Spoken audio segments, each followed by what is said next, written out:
خێرهاتنێکی گەرمی ئێوەی بەڕێز بکەم لە دایکان و باوکانی شەهید، لە خانەوادەی سەربەرزی شەهیدان و لە هەموو میوانانی بەڕێز کە هاتوون و ئەمڕۆ ئامادە بوون لێرە بەخێرهاتنیان دەکەین. بەڕێزان، ئەمڕۆ دیارە ئێمە بە بۆنەی ساڵیادی کۆمەڵکوژی هەولێرەوە، ساڵیادی کۆمەڵکوژی نەخۆشخانەی هەولێر لێرەدا وەستاوین کە لە ساڵێکی وەکو ئەمڕۆدا، لە ڕۆژێکی وەکو ئەمڕۆدا، لە 16 پێنجی ساڵی 1997 کە هێرش کرا سەر نەخۆشخانەیەک لە هەولێر کە زیاتر لە 80 شۆڕژگەر و خەباتکار لەم نەخۆشخانەیەدا شەهید بوون و تاوەکو ئێستاش بەشێکی زۆریان جەستەکانیان نادیارن.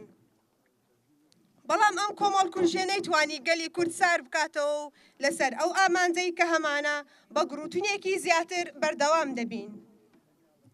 ئەو خوێنە پاکەی کە ڕژا نەک تەنها خەباتی ئازادی پاراست، بەڵکو بۆ ئاگری هۆشیاری نەتەوەی و هزری بەردەوام بوونی گەلێک کە هەرگیز چۆک بۆ هیچ زوڵمێک دانادات.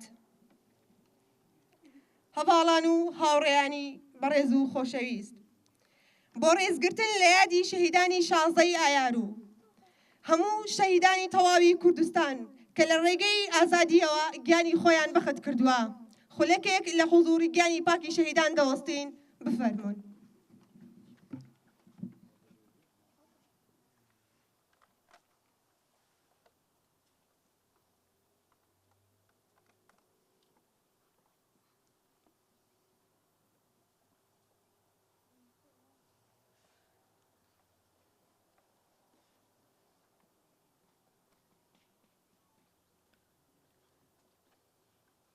شەهیدان ڕۆشنکەرەوەی ڕێگامانن.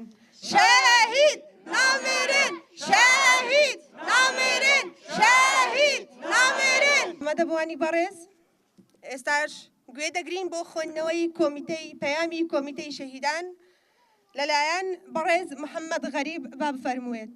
مانگی گوڵان مانگی شەهیدانە. بەڕێزان، خانەوادەی شەهیدان، هەڤاڵان و هەو ڕێبازانی شەهیدان، ئامادەبووان، ڕاگەیاندکاران، سەرەتا بە ناوی کۆمیتەی خانەوادەی شەهیدانەوە بە خێراتنتان دەکەین. وەک بیرهێنانەوەی کۆمەڵکوژی هەورە سەری ڕێز و نەوازش لە بەرامبەر تەواوی شەهیدانی ڕێگەی ئازادی کوردستان و بە تایبەتی شەهیدانی مانگی گوڵاندا دەنەوێنین. هەروەکو لای هەمووان ئاشکرایە مانگی گوڵان لە مێژووی خەبات و تێکۆشانی گەلەکەمان وەکو مانگی شەهیدان دەناسرێت. هەر لەم مانگەدا و لە ساڵی 1997 بە دەستی خیانەت و لەسەر داواکاری دەوڵەتی فاشست و داگیرکەری تورک لە شاری هەولێر پۆلێک لە تێکۆشەران و ئازادیخوازانی کوردستان کۆمەڵکوژ و بێسەروشوێن کران. ئەمڕۆ 29 ساڵ پێپەر دەبێت بەسەر کۆمەڵکوژی هەولێر، لە کاتێکدا 83 تێکۆشەر و ئازادیخوازی گەلەکەمان کە بۆ پارێزگاری لە چاند و هونەر و شناز و هەبوونی گەلەکەمان خەباتیان دەکرد بە دەستی خیانەتکارانی ناوخۆ و بە پیلانی دوژمنان کۆمەڵکوژ کران.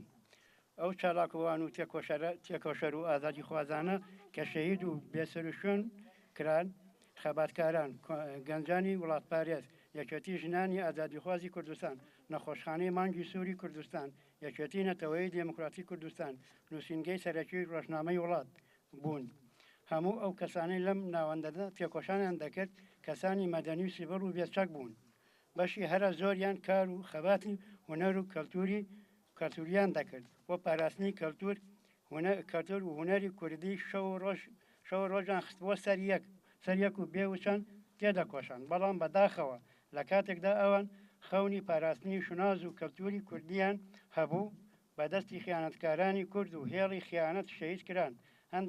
هەندێکی تر لەو خەباتکارانە خەباتکاریش نەخۆشخانەی مانگی سووری کوردستان بوون و لەو نەخۆشخانەیە کاریان دەکرد و چەندین نەخۆش و برینداری لێبوو.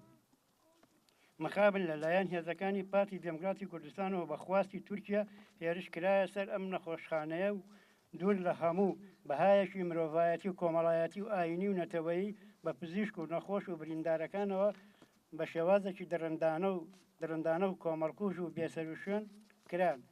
کۆمەڵکوژی 16 ئایار تەنها تاوانێک نەبوو دژی چەند شۆڕژگێڕێک، بەڵکو هەوڵێک بوو بۆ کوشتنی بیر و ئیرادەی ئازادی خواست لە ناخی گەلێکدا. بەڕێزان ئێستاش پەیامی مەجلیسی بناری قەندیل لەلایەن کاک ئەحمەدەوە دەخوێنرێتەوە با بفەرموێت.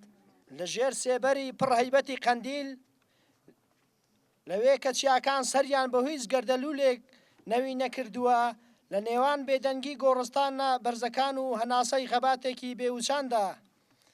ئێمە ئەمڕۆ لێرەین نەک تەنها بۆ یادی خەمگینی شەهیدانی 16 ئایاری ساڵی 1990 بەڵکو بۆ ئەوەی بە مێژوو بڵێن خوێنی شۆڕش گێڕان نابێتە خۆراکی خاک بەڵکو دەبێتە تۆوی ئازادی. 16 ئایار تەنها ڕۆژێکی ڕۆژمێر نییە بەڵکو برینێکی کراوەیە لەو ڕۆژەدا هێزە ناوخۆیەکان کە ببوونە جێبەجێکاری ئەجێندە داگیرکەرەکان لە ترسی بیری ئازادی.